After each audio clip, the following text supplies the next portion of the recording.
Dalam banyak informasi yang lalu-lalu, ide-ide Sontoloyo sering menyebutkan beberapa departemen di pemerintahan. Kalau sahabat muda nanti mendapatkan mandat di tahun 2024, banyak yang harus dibenahi, bahkan banyak yang harus ditutup karena tidak sesuai zaman Anda. Sekali lagi, pastikan nanti yang mendapatkan mandat adalah anak muda, generasi digital, timnya pun muda dengan pemahaman geopolitik baru. Semuanya new mind, old mind suruh pensiun. Walaupun usia mereka muda atau dari partai senior, tapi old mind suruh pensiun saja, baca buku lagi, gaul lagi. Old mind itu kopinya kurang pahit, mainnya kurang jauh, gaulnya kurang banyak, tersering hidup mereka bikin puyeng rakyat karena mereka kebanyakan vodka. Kalau anak muda yang new mind, paham peta politik dunia baru di mana musuh bangsa dan negara ke depan bukan nation tetapi globalis. Globalis pastinya memainkan nation atau negara dan multinational company untuk mengeduk sumber daya alam dan memperlemah sumber daya manusia di banyak negara. Juga para new mind ini yang menjabat nanti tidak ada yang di atas umur 60-an usia pejabatnya, terutama di posisi strategis seperti kementerian. 80% di bawah 50 tahun.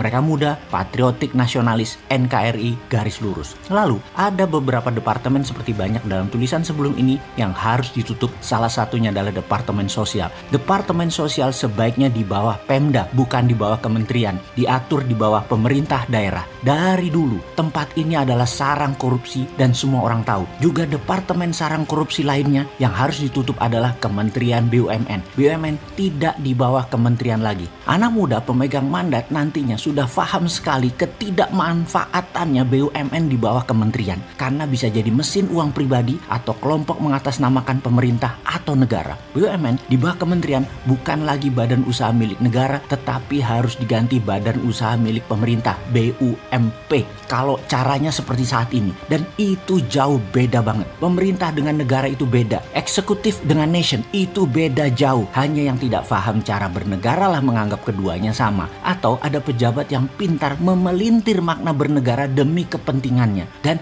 ini dipropagandakan sehingga rakyat jangan ngerti bedanya apa itu pemerintah, apa itu negara. Jadi BUMN kesannya milik negara. No, saat ini BUMN artinya lebih mirip ke BUMP, badan usaha milik pemerintah. Anak muda yang nanti dapat mandat paham sekali dengan hutangan negara dan mereka anti hutang. Berbeda dengan pejabat sebelumnya, di mana pengelolaan keuangan negara sangat hobi berhutang, walau dijuluki mega bintang gelarnya. Nanti hutang akan diubah menjadi menggunakan SWF. Dan SWF-nya bukan akal-akalan model sekarang. SWF sekarang adalah cara lain dalam tanda petik berhutang. Mungkin karena kita bersuara kekencengan, jadi ide SWF diambil dan diterima. Namun dimodif agar tidak pakai idenya Bosman Sontoloyo yang MMT. Memang faktanya kitalah yang menginisiasi SWF sampai pemerintah sekarang akhirnya mengadopsi atau mengambil atau memakai SWF. Namun SWF yang dipakai sekarang bukan SWF-nya MMT. SWF sekarang adalah holding korporasi atau holding BUMN. Aset-aset dijaminkan untuk cari hutangan. Pokoknya apa saja yang pejabat sekarang pikirkan selalu hutang solusinya. Sementara SWF-nya MMT dulu pernah dipakai di zaman Pak Ibnu Sutowo. Landasan hukum jadi sudah ada di Indonesia. Dulu PT Kuda Laut adalah tool yang dipakai Pak Ibnu dengan jenius. Indonesia kala itu tidak punya uang untuk membangun, namun mentalnya tidak cari hutangan seperti pejabat-pejabat sekarang. Perusahaan itu adalah BUMNK, Badan Usaha Milik Negara Khusus, yang kemudian hari dikenal menjadi SKK Migas, Satuan Kerja Khusus Migas. Masih di bawah departemen, menerbitkan SWF yang dibeli oleh banyak negara. Catatan, dibeli bukan dijaminkan. Perlu dirinci. Oke, kita rinci. Banyak negara kecil seperti Singapura, Fiji, Timor Timur, Swiss misalnya, mereka tidak punya sumber daya alam. Salah satu strategi printing money adalah harus ada jaminan. Setuju ya, ini hukum pasarnya. Kalau otak pejabat mega bintang penuh prestasi dan dikagumi IMF serta World Bank tersebut, jaminannya untuk rupiah printing money adalah dolar. Wis, hebat ilmu beliau. Kita lanjut ya. Kita ke Swiss, di mana 150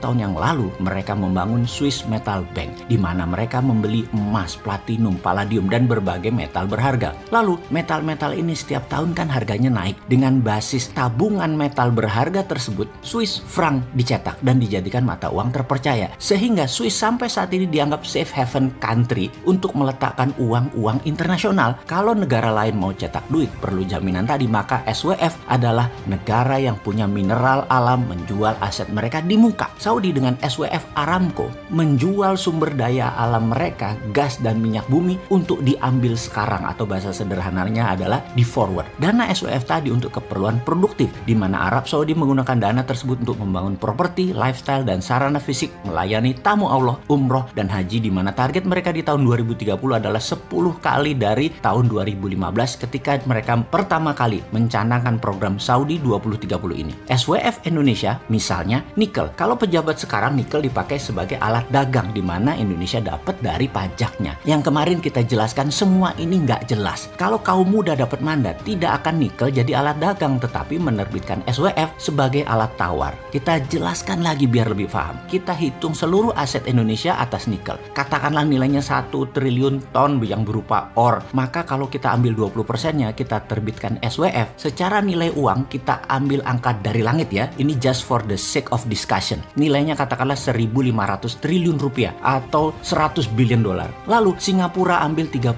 billion dolar. Oleh Singapura belum tentu ditambang itu nikel, di mana koordinat lokasi lahan tadi menjadi milik Singapura tanpa batas waktu. Namun Singapura tahu nilai nikel dari tahun ke tahun naik, katakanlah 5% per tahun, bahkan lebih, di mana nanti kebutuhan baterai akan semakin meningkat. Singapura bisa memprint Singapura dolar dengan aset nikelnya 100% dari nilai sekarang. Katakanlah Singapura mau memprint Singapura dolar senilai 60 billion dolar. Ya bisa saja, toh 10 tahun lagi nilai jaminannya dengan uang yang beredar di Singapura sama. Apalagi ditambah yang dicetak nilai 60 billion dolar tadi untuk sektor produktif Singapura, yang membuat Singapura menjadi negara entertainment, lifestyle, dan financial country. Itulah SWF Indonesia yang akan diterbitkan, di mana ada sisi lain untuk Indonesia printing money, yaitu dengan jaminan tembaga misalnya. Indonesia mau printing money berbasis aset koper, bisa kita hitung aset nasional atas tembaga dan 20%-nya kita terbitkan printing money. Sudah deh, nggak utang kita, juga nggak usah beli seperti Singapura atau Swiss. Indonesia ini dikaruniai aset alam yang luar biasa. Jadi kalau mau printing money ya udah diblok aja area itu. Beda sama Singapura atau Swiss, mereka harus beli dulu dan belinya dari SWF. Pokoknya begitu deh sederhananya. Sayang ya, sekarang kepinteran yang jadi pejabat-pejabatnya. Makan sekolah asing ketinggian, melihat Indonesia itu kecil, pi, cenik.